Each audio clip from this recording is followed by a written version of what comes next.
Welcome to this explainer. We are diving straight into a genuinely fascinating psychological paradox today. Think about it for a second. You absolutely despise small talk about the weather, right? Yet somehow, you find yourself explaining your deepest existential fears to a total stranger while buying groceries. It seems completely contradictory on the surface, but as we're going to see, it makes perfect psychological sense. We've all been there. You walk away from a totally random encounter at a coffee shop, or maybe waiting at your gate for a flight, shaking your head and thinking, why in the world did I just tell them all of that? It feels almost like an out-of-body experience. Your mouth just goes on autopilot, and suddenly you're recounting a highly specific childhood memory or detailing your complex life philosophy to someone whose name you don't even know. Now, society is pretty quick to judge this. People might assume you just lack social boundaries, or maybe that you're an overly anxious talker desperately trying to fill the silence. It is so easy for onlookers to mistake this for social awkwardness. But psychology reveals something entirely different. This behavior isn't awkwardness at all. It's actually the hallmark of a mind desperate for genuine resonance. It is an intense, directed search for meaning. And that brings us to the oversharing paradox. The big paradigm shift I really want you to take away from this explainer is this. Oversharing with people you barely know isn't a sign of weakness or poor social skills. It actually proves your brain is operating on a much deeper level. You aren't malfunctioning. You are just hungry for something real in a world that so often settles for the superficial. Pillar 1. Starved for brain stimulation. To understand why this happens, we have got to look at your neurochemistry. Intelligent minds process information incredibly fast, which makes slow, repetitive conversations feel physically painful. Think of your brain like a high-performance sports car that is stuck idling in school zone traffic. When it's forced into that idle state through small talk, it literally stops releasing mental stimulation chemicals like dopamine. Your brain is essentially punishing you with boredom because it's not being challenged. So when someone asks how your weekend was, or points out that it's raining outside again, it isn't just dull, it is genuinely exhausting. You aren't being antisocial. Your fast-processing brain just knows this social script lacks any real meaning. The sheer mental energy it takes to pretend to care about these superficial interactions completely drains your battery. To escape this chemical boredom, your brain executes a brilliant subconscious bypass protocol. Step 1. Skip the polite society scripts entirely. Step 2.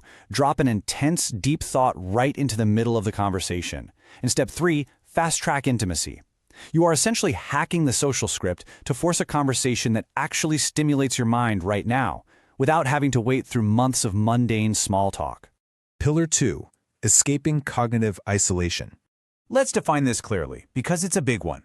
Cognitive isolation is that incredibly frustrating experience of being surrounded by people all day long, at work, at home, in your own community, and yet still feeling completely emotionally alone due to a lack of mental resonance. Why does that happen? Because you carry around these complex, layered thoughts, but you constantly struggle to find anyone who is truly speaking your language.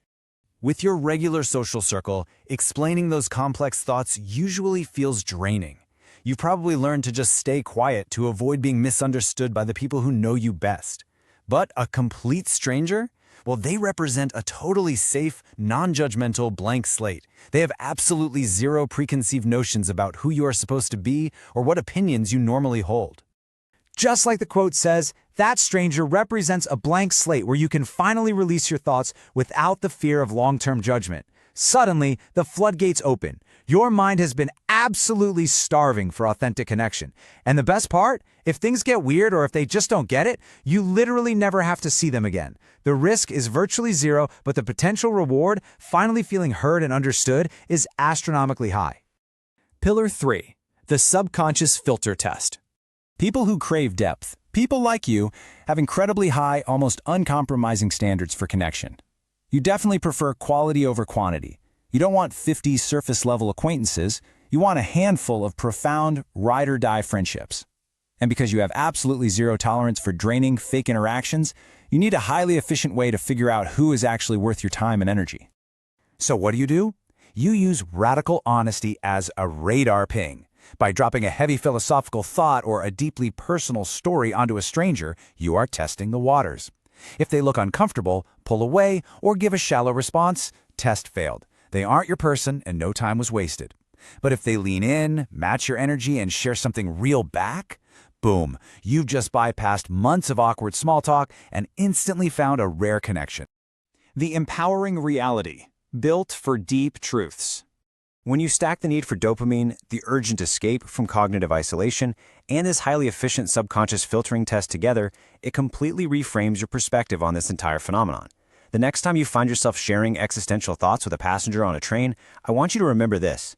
You aren't weird. You don't lack boundaries. You are simply a deep thinker navigating a very shallow world. You're just brave enough to cast a wide net to find someone who actually speaks your language. Your mind is built for truth and depth, not small talk. It is a core architectural feature of your brain, not a bug. It's exactly how you were designed. And recognizing this empowers you to finally stop apologizing for who you are, and to stop feeling guilty for craving conversations that actually matter. So once you realize that oversharing is actually a brilliant psychological search for resonance, only one question remains. How will you use this cognitive superpower? The next time you're standing in a checkout line, will you retreat to the safety of small talk, or will you test the waters and see who is brave enough to meet you in the deep end?